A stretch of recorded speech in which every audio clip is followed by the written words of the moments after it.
अस्सलाम वालेकुम नाजरीन। आज 3 जनवरी 2022 है और नाजरीन आज की इस वीडियो में एक इंतहाई अहम खबर के कई पहलुओं का जायज़ा लेने की कोशिश करेंगे।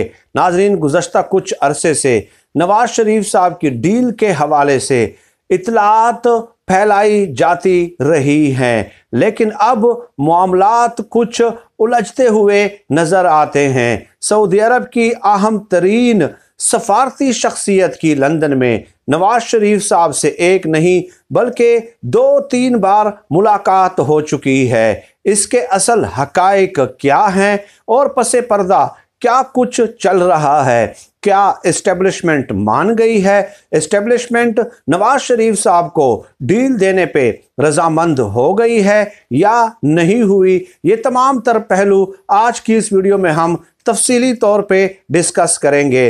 नाजरीन, सबसे पहले तो मैं आपको एक बात बता दूं कि इमरान खान साहब हमेशा एक बात कहते रहे हैं। इमरान खान साहब हमेशा खदशात का इजहार करते रहे हैं और वो खदशात ये थे कि शरीफ ख़ानदान ने रियासती मामलात को पसे पुश्त डाल के मुख्तलिफ ममालिक के साथ अपने ज़ाती और ख़ानदानी ताल्लुकात उस्तवार कर रखे थे। चुनाचे शरीफ ख़ानदान के बारे में यकीनन ये भी आप जानते होंगे और आपके इल्म में होगा कि उन्होंने सऊदी अरब के कई अहम शख्सियात के साथ ज़ाती नौइयत के ताल्लुकात रखे थे। कतर के कई अहम शख्सियात के साथ जो है उन्होंने ज़ाती नौइयत के ताल्लुकात रखे थे और महज इसलिए ये सब कुछ किया जा रहा था ताकि मुश्किल वक्त में ये लोग जो हैं उनके काम आ सकें। अब नाज़रीन, खबर यह है कि सऊदी अरब की एक अहम शख्सियत की नवाज शरीफ साहब के साथ लंदन में मुलाकात हुई है और ये मुलाकात कोई ढके छुपे अल्फाज में या ढके छुपे अंदाज से नहीं हुई बल्कि खुले आम हुई है, सरेआम हुई है और इसको बाकायदा पब्लिक किया गया है। वो सऊदी शख्सियत हैं अली अवाद अल असीरी, जो कि सऊदी हुकूमत के मुशीर हैं और ये जो शख्स हैं ये 2001 से लेकर 2009 तक जो है पाकिस्तान में सफ़ीर रहे हैं। सऊदी अरब के पाकिस्तान में सफ़ीर रहे हैं और इसके अलावा इनके पाकिस्तानी एस्टेब्लिशमेंट के साथ काफ़ी करीबी मरासिम और ताल्लुकात भी हैं। डेफिनेटली जब 8 साल आप एक मुल्क के सफ़ीर रहे होंगे तो उसमें आपके एस्टेब्लिशमेंट के साथ ताल्लुकात बन ही जाते हैं। चुनाचे इस लिहाज से भी इस मुलाकात को खुसूसी जो है अहमियत दी जा रही है और मैं ये भी बता दूं नाज़रीन कि तकरीबन 3 हुकूमती वज़रा का इस पे रद्द-ए-अमल भी आ चुका है और ढके छुपे अल्फाज में उन्होंने यूं समझ लें कि एस्टेब्लिशमेंट पे तनकीद करने की कोशिश की है। अब नाज़रीन, इस मुलाकात के मकासद क्या हैं? जो रिपोर्ट हुआ है वो तो ये कि नवाज शरीफ साहब की खैरियत दरियाफ्त की। ये जो आम एक रूटीन की कार्रवाई होती है कि नवाज शरीफ साहब की उन्होंने खैरियत दरियाफ्त की और उनका हाल अहवाल पूछा और पाकिस्तान के जो सियासत है उस हवाले से भी उनकी गुफ्तगू हुई।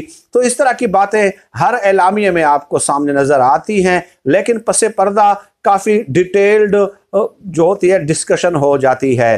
नाजरीन, एक बात तो ये कि नवाज शरीफ साहब के पार्टी के जो लोग हैं और उनके जो तनख्वाहदार एंकर्स और सहाफ़ी हैं वो हमेशा ये कहते रहते हैं कि नवाज शरीफ साहब की डील फाइनल हो गई है।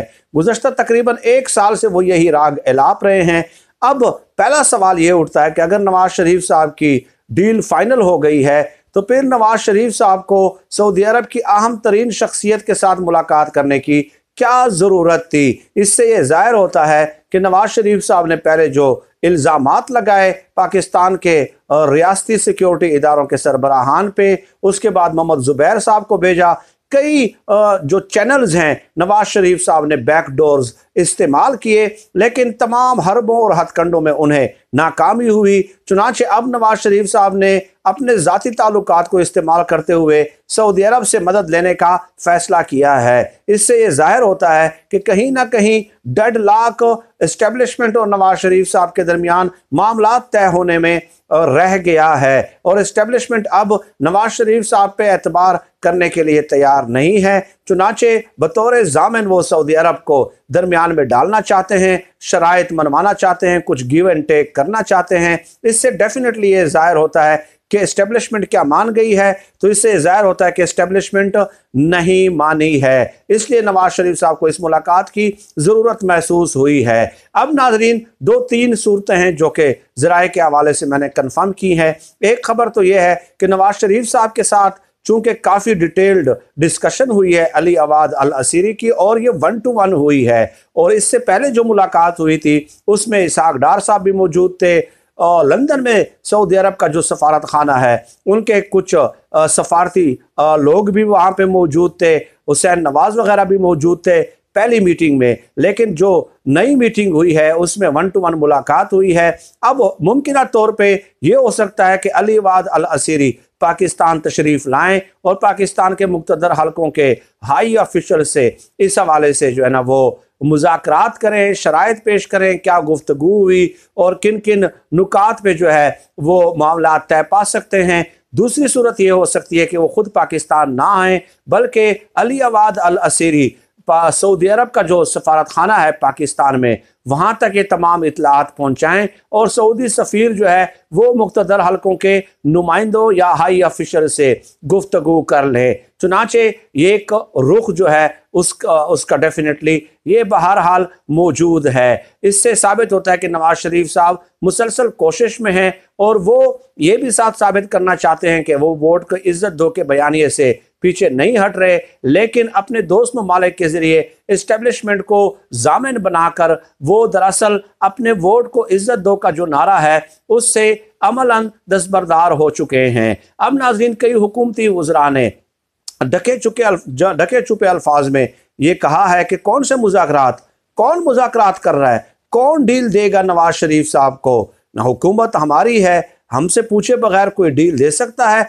नवाज शरीफ साहब वापस आए तो सही, उन्हें हम सीधा जेल में भेज देंगे। दरअसल इस किस्म के जो अल्फाज इस्तेमाल किए जाते हैं ये ढके छुपे अल्फाज में इस्टेब्लिशमेंट को यानी कि एक किस्म का पैगाम भेजना होता है बैनुल सतूर, बिटवीन द लाइन्स, कि हम इस किस्म की किसी डील को जो है वो कबूल नहीं करेंगे और तस्लीम नहीं करेंगे। तो डेफिनेटली इमरान खान साहब का तो शुरू दिन से ये मौक़िफ़ रहा है कि वो कभी भी इस किस्म की चीज़ों पे जो है यकीन नहीं रखते, और उनकी बकौल उनके जो उन्होंने अपनी किताब भी लिखी है कि उनकी सियासत में आने का मकसद ही यही था कि इन 2 ख़ानदानों के ख़िलाफ़ और 2 जमातों के ख़िलाफ़ जिद्दोजहद की जाए। लिहाजा अगर कोई भी मुल्क जामिन बन के इस्टेब्लिशमेंट के साथ उनके मामला तय करने की कोशिश भी करता है नवाज शरीफ साहब के, तो डेफिनेटली इमरान खान साहब इस बात को कतई तौर पे किसी भी सूरत तस्लीम नहीं करेंगे। आने वाले दिनों में इस मुलाकात के हवाले से मज़ीद डिटेल सामने आ जाएगी और प्रैक्टिकल सूरतें और शक्लें भी उसकी नज़र आ जाएंगी कि मामलात किस समत जा रहे हैं और ऊंट किस करवट बैठता है। ये तमाम चीज़ें वाज़े तौर पे निखर कर खुल कर सामने आ जाएंगी, तो उस हवाले से हम आपको जो है तफसीलात से आगाह करते रहेंगे। लेकिन फ़िलहाल कंक्लूजन और समरी और ख़ुलासा इस वीडियो का ये है कि इस्टेब्लिशमेंट फ़िलहाल नहीं मानी, इसलिए नवाज शरीफ साहब ने दोस्त ममालिक के सरबराहान से या उनके नुमाइंदों और सफारती शख्सियत से मदद लेने का फ़ैसला किया है। अभी तक इस्टेब्लिशमेंट नहीं मानी, आगे जाके क्या मामला तय होते हैं और नवाज शरीफ साहब और किन किन लोगों को बतौर जामिन डालते हैं ताकि वो इस्टेब्लिशमेंट को नवाज शरीफ साहब की यकीन दहानी करा सकें, ये तो अगले आने वाले दिनों में इंशाअल्लाह ताला सूरत हाल क्लियर हो जाएगी। फिल वक्त आज की इस वीडियो में इतना ही। अल्लाह पाक हम सबको खल्क़ खुदा के लिए आसानियाँ पैदा करने की तौफीक अता फरमाए। आमीन या रब्बिल आलमीन।